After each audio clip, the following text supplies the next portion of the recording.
I was, of course, happy to meet the Hezbollah people because it's a point of view that's rarely heard in the United States. And I have no problem saying that I do want to express solidarity with them.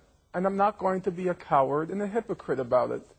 I don't care about Hezbollah as a political organization. I don't know much about their politics. And anyhow, it's irrelevant. I don't live in Lebanon. It's a choice that the Lebanese have to make, who they want to be their leaders, who they want to represent them. But there is a fundamental principle. People have the right to defend their country from foreign occupiers. And people have the right to defend their country from invaders who are destroying their country. And that, to me, is a very basic, elementary, and uncomplicated question. My parents went through World War II. Now, Stalin's regime was not exactly a bed of roses. It was a ruthless and it was a brutal regime, and many people perished. But who didn't support the Soviet Union when they defeated the Nazis? Who didn't support the Red Army? And all the countries of Europe which were occupied, who gets all the honors? The resistance. The communist resistance, it was brutal. It was ruthless. The communists were not, it wasn't a bed of roses. But you respect them. You respect them because they resisted the foreign occupiers of their country. And if I'm going to honor the communists during World War II, even though I probably would not have done very well under their regimes, if I'm going to honor them, I'm going to honor the Hezbollah. They show courage, they show discipline. I respect that. هذا التوصيف صحيح، ولكن قبل سنة 2000 بعد 2000 صار في انسحاب إسرائيلي من منطقة جنوب، صار في انقسام بداخل لبنان بين الأطراف السياسية اللبنانية حول موضوع مستقبل السلاح وموضوع المقاومة. يعني هذا الانقسام الذي حصل أنت هون عم تفوت طرف فيه، أنت عم تكون طرف. بالنهاية أنت عم تقول أنت عم تجي على لبنان زيارة، ولكن ما عم تشوف تداعيات اللي عم بيصير. بالنهاية تداعيات حرب تموز على الناس. Listen, if you want to close your eyes and believe it was all over in May 2000, you can do so. You can play that game. But the reality was, and everyone understood it, that the Israeli attitude was, we're going to knock out Hezbollah. And they began planning for a new war right after they were forced to leave in 2000. They found their excuse, their pretext, in July 2006.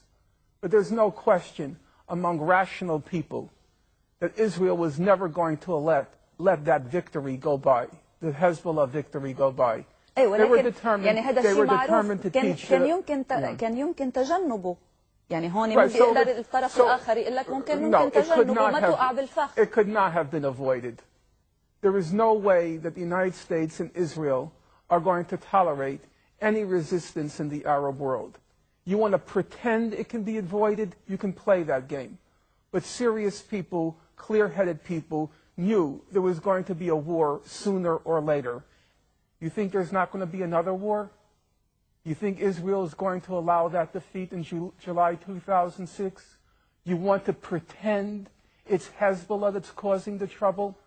No, there will be another war, and the destruction will probably be 10 times worse, maybe even more, than July 2006, because Israel is determined with the United States to put the Arabs in their place and to keep them in their place. Now, how can I not respect those who say no to that? You know, during the Spanish Civil War, there was a famous woman, they called her La Pasionaria, Dolores Ibarruri, from the Spanish Republic.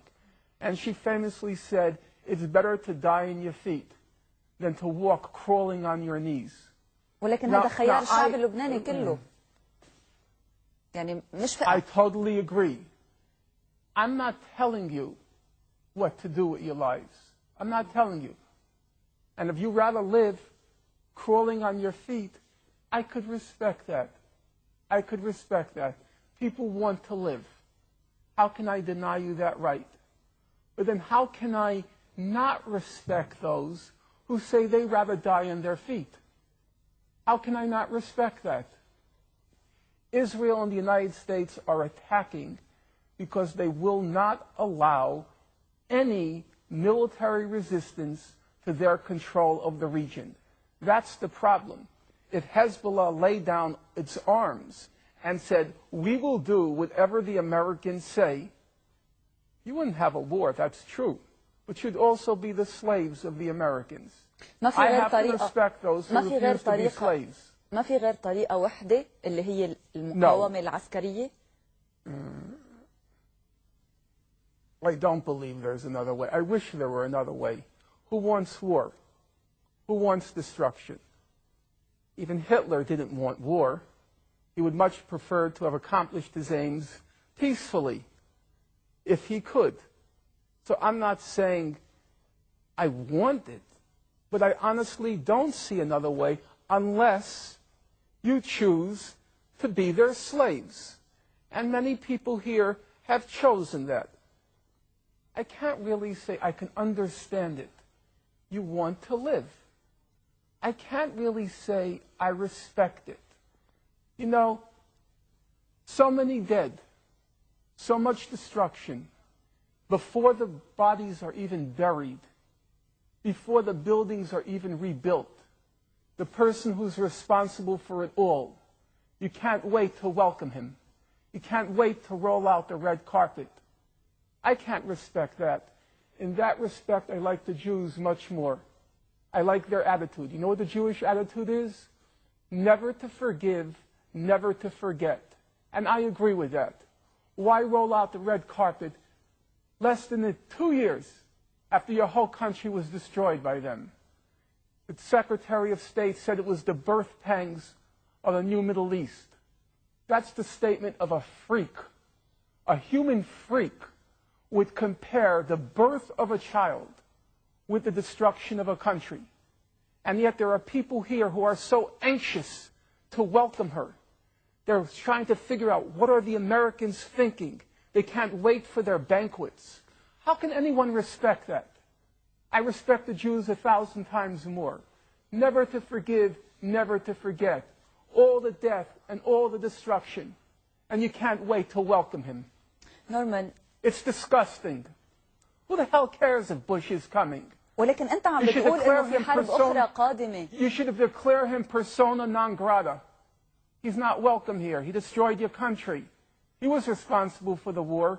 You know full well that resolution could have been passed 3 weeks earlier. He destroys your country, and you can't wait to greet him. You have no self-respect.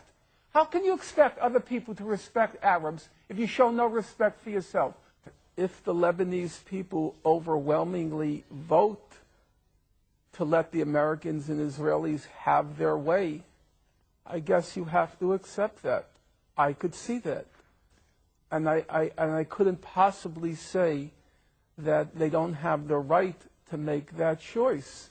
Listen, in Nazi-occupied Europe, you have to remember, most of the populations made the choice to live under the Nazis. All of this talk about a French resistance is just a joke. It never happened. The French resistance, about 20% of the French population read the resistance newspaper. There were maybe 10% of the French who resisted. The rest said, don't resist, because the Nazis were ruthless. You resist, 400 are killed for each soldier that's killed. That's how the Nazis operated. So most of the French said, like you, we want to live. Don't resist. But now I have to ask you, in retrospect, who do we honor? Do we honor those who say, let us live? Or do we honor those who said, let's resist? Leaders come last. There will be a leader who comes into power in Israel who is willing to make the concessions after the conditions have been created. Namely, Israel has to suffer a defeat.